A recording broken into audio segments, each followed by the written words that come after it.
महावीर अंजन सुवन में धरूं आपको ध्यान। पवन पुत्र हनुमान को मेरा कोट कोट प्रणाम। तो जय परमेश्वर परम प्रभु परम पुरुष प्रणमाम।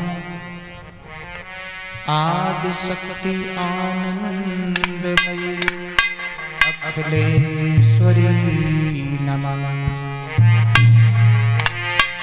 कौशलेश मिथिलेश्वरी सिद्ध करें सब काम। बाणी वर्णन से प्रथम बोल सियावर राम। तुमने दीन दयाल सुनी जब से तब से मन मेरे में ऐसी बसी है। मैंने और को नाम त्याग दयो प्रभु नाम तुम्हारे की भेंट कसी है। तुम बिन नाथ दशा वो है जैसे जल जाल में मीन फंसी है। ऐसी करो जब लाज रहे प्रभु तेरी हंसी न हमारी हंसी है। बोलिए द्वारका धाम सरकार की। गुरुदेव नाम ललहाम जिनका सर्व मंगल धाम है। परम पूज गुरु ब्रजेश के चरणों में मेरा कोट कोट प्रणाम है। तो जिनकी कृपा मात्र से और मिलता नहीं कलेश को। श्रद्धा सुमन प्रणाम है रविंद्र की परम पूज गुरु ब्रजेश को। बोलिए गुरुदेव भगवान की।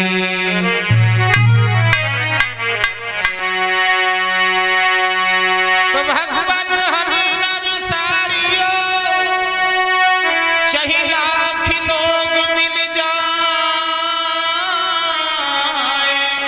हमसे तुमको बहुत ही प्रभु तुमसे हमको।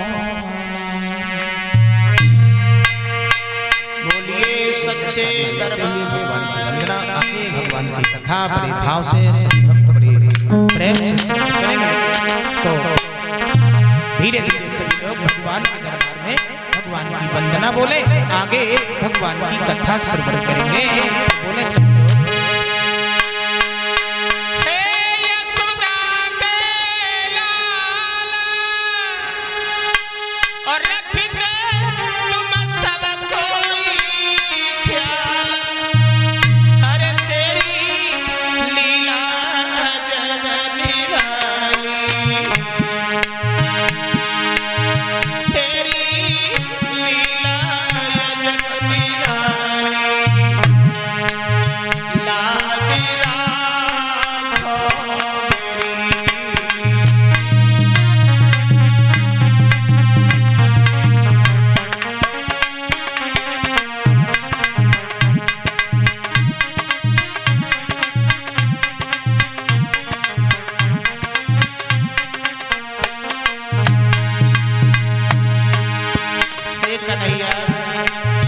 आप बड़े ही दयालु हो प्यारे।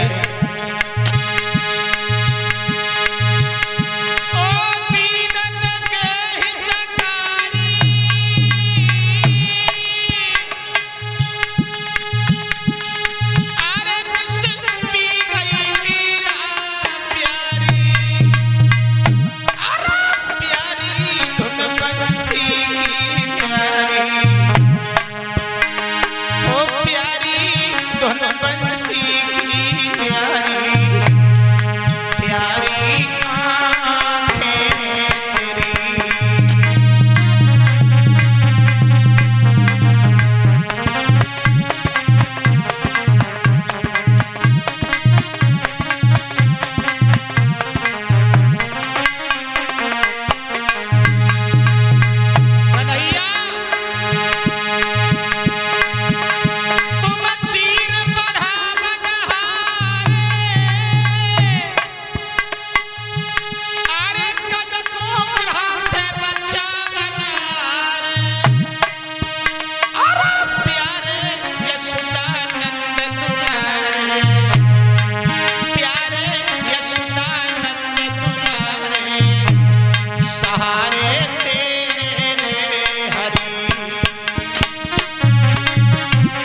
से मन मेरे में ऐसी बसी है,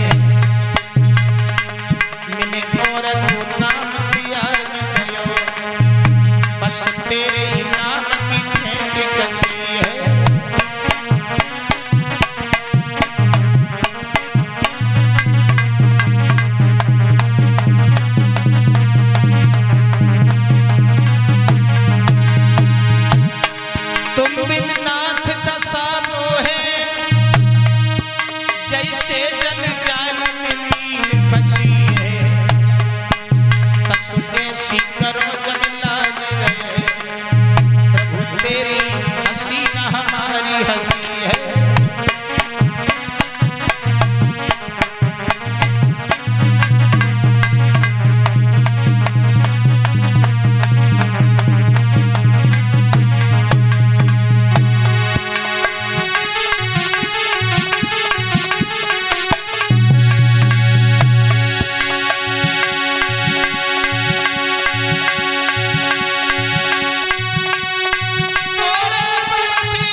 भगवान की। आइए परीक्षित जी कथा प्रसंग की ओर।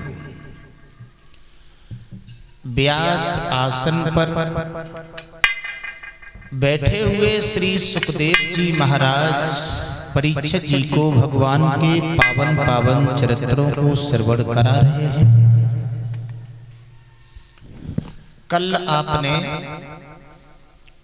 दानवीर राजा हरिश्चंद्र महाराज की पावनमयी कथा श्रवण की। मैंने आपको बताया था परीक्षित जी भगवान की कथाएं जो है वो समाज को सुधारने का काम करती है। अगर एकाग्र मन और चित्त लगा करके भगवान की कथाओं को परीक्षित जी सुना जाए तो ये कथाएं जो है हमें आपको जीना सिखाती हैं, अपने घर पर रहना सिखाती हैं, किस प्रकार से घर पर रहना चाहिए ये, और हमारे आपके जीवन में आगे का सद्मार्ग का रास्ता बताता है। हरिश्चंद्र के जीवन में परीक्षित जी कितनी बड़ी मुसीबतें, कितनी बड़ी परेशानियां आई, लेकिन महाराज हरिश्चंद्र ने अपने धर्म को नहीं छोड़ा। देखिए एक बात आपको और बता देना चाहते हैं, हमारे आपके जीवन में परीक्षित जी कभी दुख है, कभी सुख है, कभी अपमान है, कभी सम्मान है, कभी खुशी है, कभी गम है। हर काली अंधियारी रात के पीछे उजाला भरा सवेरा लगा होता है, और हर उजाले भरे सवेरे के पीछे काली अंधियारी रात लगी होती है।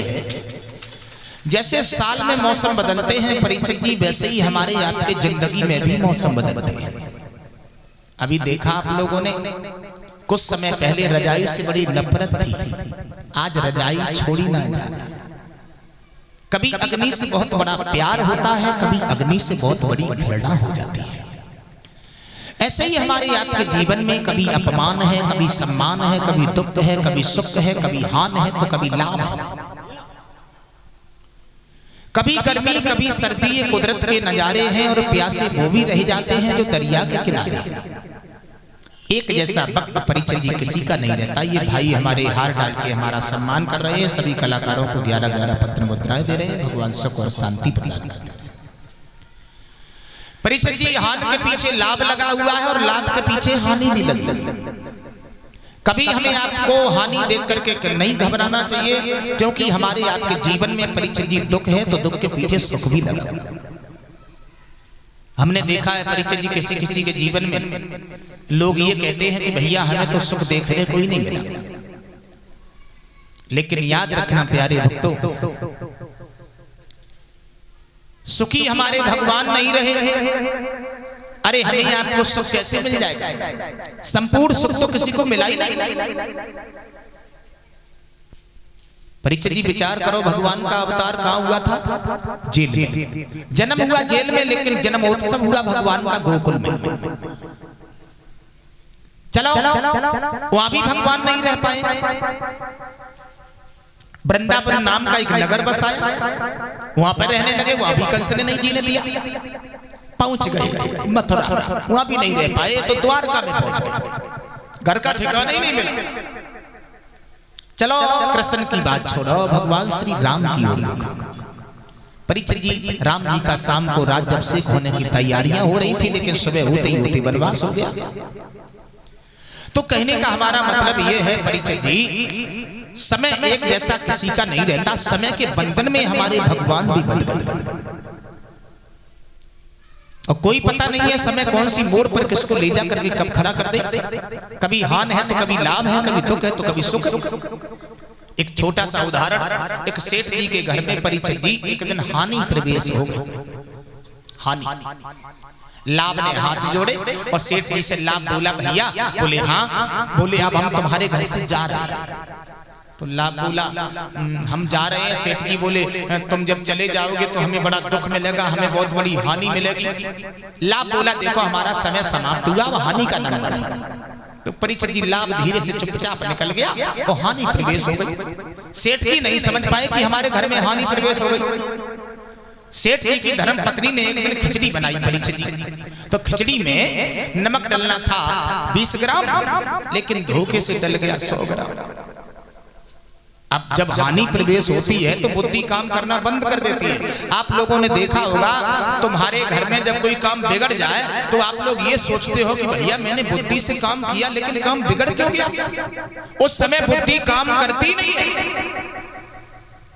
सेठ जी की धर्म पत्नी ने परीक्षित जी जब नमक डाल दिया और जब धोखे से नमक पड़ गया, तो नमक का स्वभाव होता है सब्जी को कड़वा करना, और ना मानो तो अजमाइश करके देखो, धोखे से चीनी जल में डाल देना, जल मीठा हो जाएगा। और 2 किलो की जगह पर, चीनी की जगह पर परीक्षित जी 5 किलो नमक डाल दियो, हाथ जोड़ के खड़े रहियो, भैया मीठे हो जाओ, नहीं होगा, क्योंकि उसका स्वभाव है सब्जी को कड़वा करना। ऐसे ही किसी किसी इंसान का स्वभाव होता है, पहले तो बोलेंगे नहीं और बोलेंगे तो कड़वे ही बोलेंगे। तो कहने का हमारा मतलब है परीक्षित जी खिचड़ी बन के तैयार हुई। और एक बात और बताएं माताओं, पहले की रीतियां चला करती थी, घर में जब भोजन बन जाता था तो घर के मुखिया को भोजन कराया जाता था सबसे पहले, और भगवान की कृपा से मुखिया का नंबर सबसे बाद में हो गया। परीक्षित जी जब सब घर खाए लेते हैं ना, तब याद आत बोले दरिद्र कहाँ है, बोले अंजन से, बोले रोटी तो दे आओ।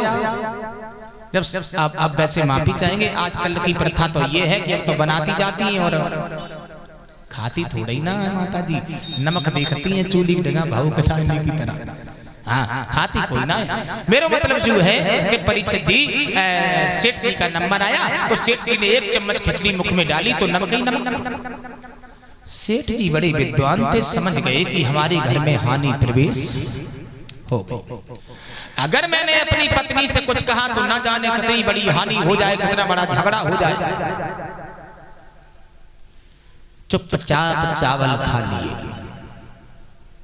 किसी से कुछ नहीं कहा, घर से निकल गए।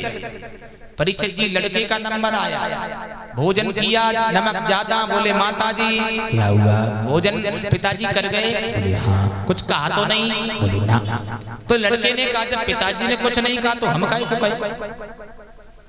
ऐसे ही पूरे घर ने भोजन कर लिया, लेकिन उस घर में झगड़ा नहीं हुआ।